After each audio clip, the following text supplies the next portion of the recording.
Bem-vindos à nossa segunda aula de Geografia do oitavo ano do terceiro bimestre, cujo tema é Cooperação Regional, Blocos Econômicos e outras organizações.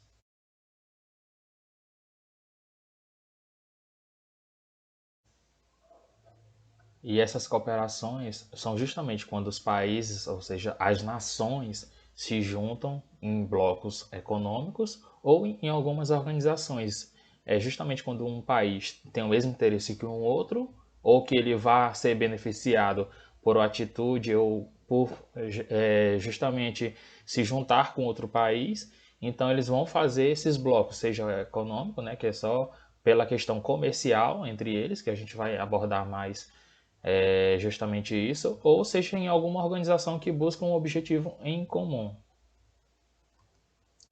E esses blocos econômicos eles vão surgir justamente para diminuir as fronteiras, né, entre os países no quesito da economia, né? Aqui nós temos o exemplo do Porto de Roterdã, que fica no Países Baixos, nós, mais conhecido aqui no Brasil como a Holanda, né? Esse porto eu vou chamar de Holanda aqui, tá? Por uma facilidade. Esse país, que é a Holanda, possui esse porto, que é dele, tá? Porém, como ele faz parte da União Europeia, que é um bloco econômico do continente praticamente inteiro, então outros países ou o bloco em si pode se utilizar desse porto, tá? O que vai ajudar também justamente a Holanda, né, que vai recolher impostos de tudo que for passado por lá, mas também para o país que faz parte do bloco econômico da qual ela também faz parte, ela vai reduzir os encargos sobre esse tipo de carga, justamente para facilitar o acesso e para estimular o uso por parte de outros países do seu porto, né? Afinal, ele já está lá, já está construído, então é mais interessante de vê-lo sendo utilizado, né, pelos seus países que estão sendo aliados econômicos, né?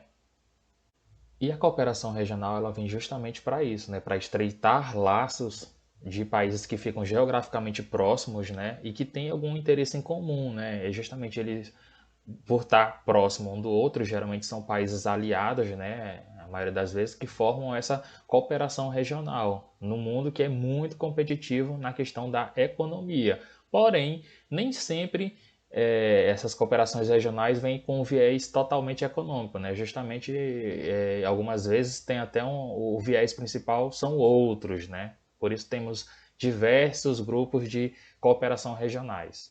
Mas, professor, quando o senhor fala de países que são próximos, então quer dizer que todo mundo dessa cooperação regional vai virar um país só? Não.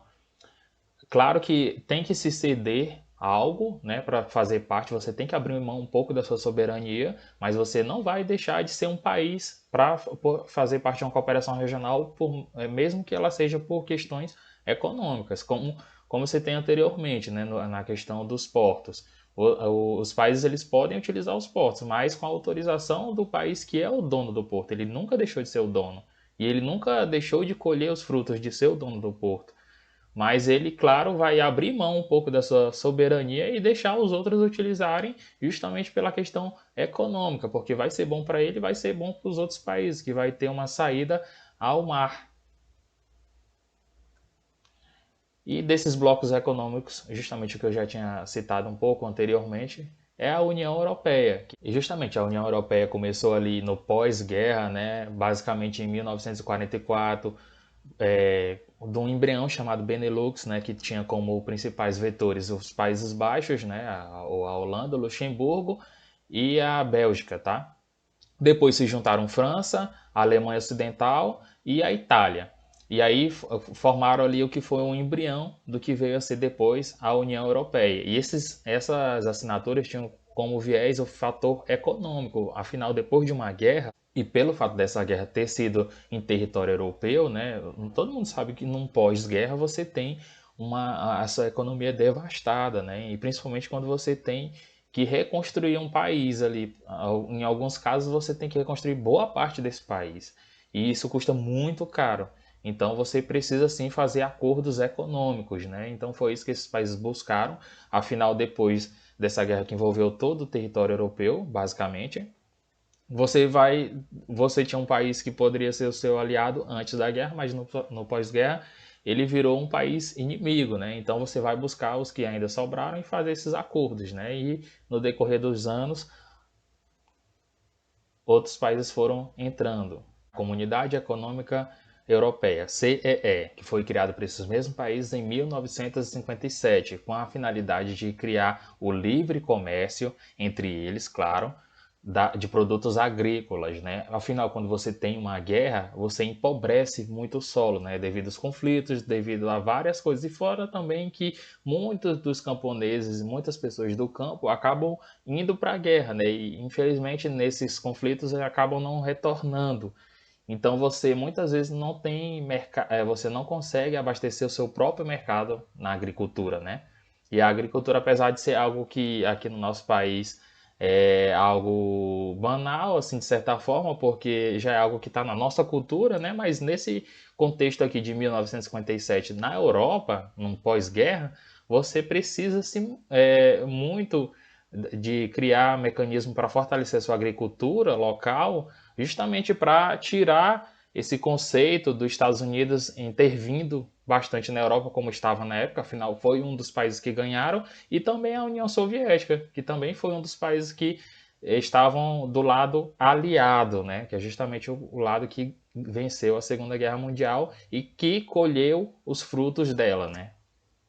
E em 92 nós vamos ter o tratado que foi assinado nos Países Baixos, né? Então nós vemos a importância desse país para a União Europeia, que vai estabelecer o Banco Central Europeu e a moeda única, né? Que é justamente o euro.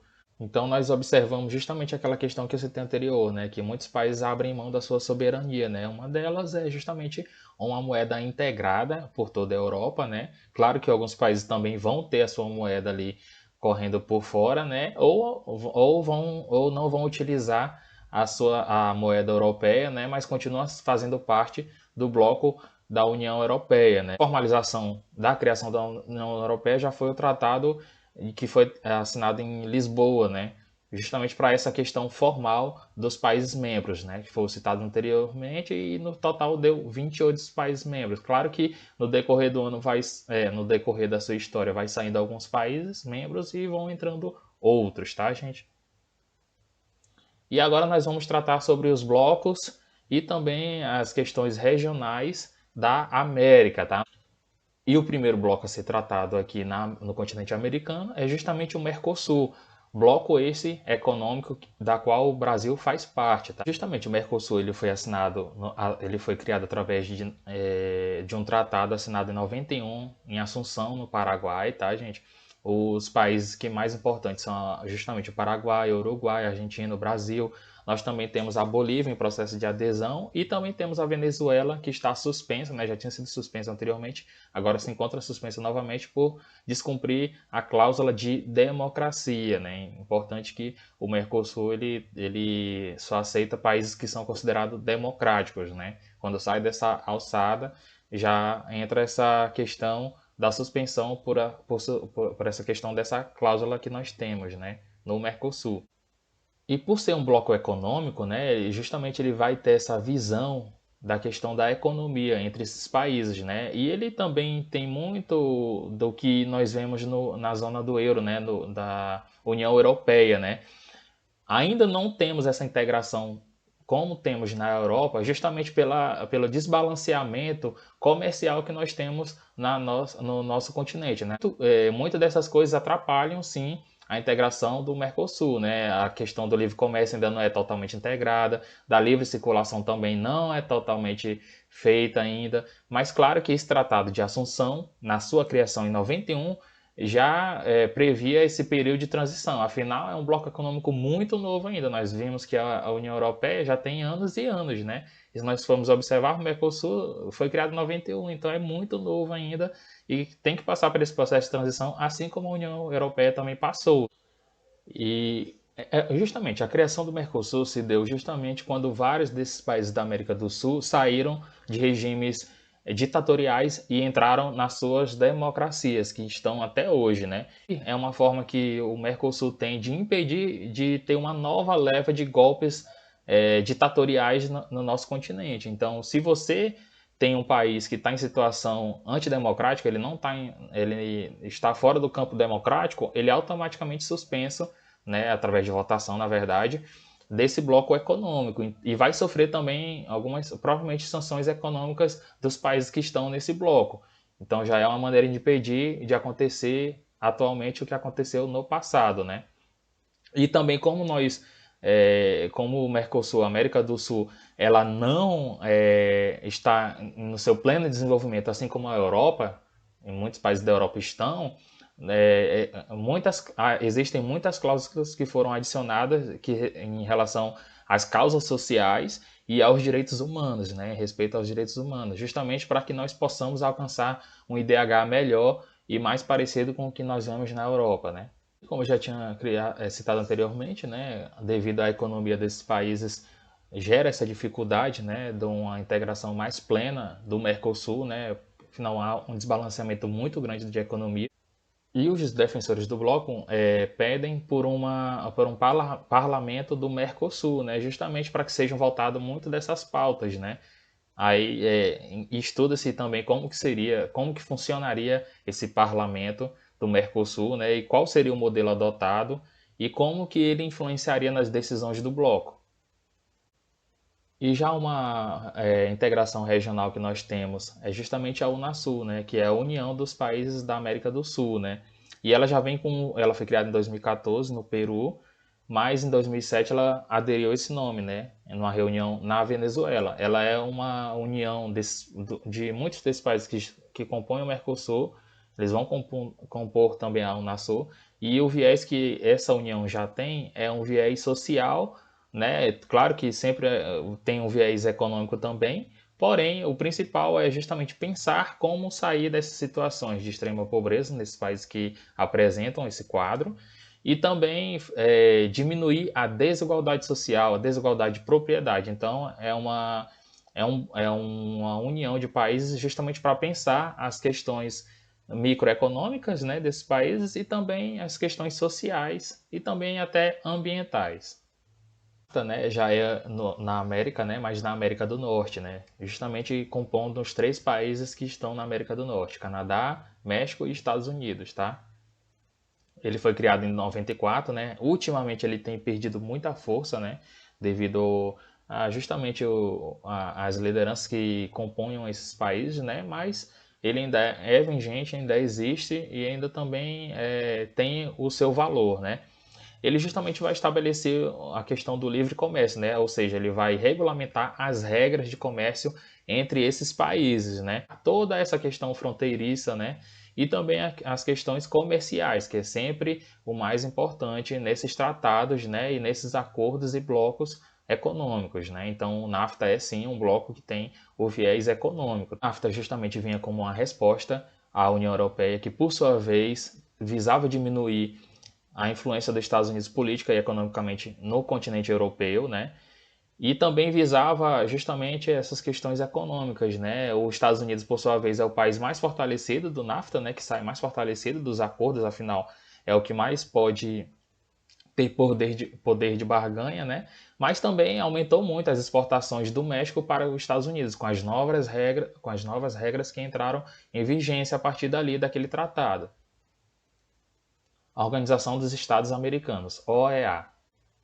Aqui já não é uma organização regional que tem por sua principal função o viés econômico, ela já tem bem mais o viés social e principalmente a manutenção da democracia nos estados americanos, ou seja, nos países da América, tanto do Sul quanto a América Central, quanto a América do Norte, tá, gente? Então, justamente são debates que são gerados a partir das reuniões justamente para essa manutenção dos direitos humanos, da democracia e dos viés sociais que temos, né? E já temos 69 países da Europa que entram como observadores, né? Eles não vão ser países membros, afinal eles não estão na América, eles não podem ser isso, mas são observadores, né? E também podem entrar justamente com indicações, com alguma ajuda aos estados americanos.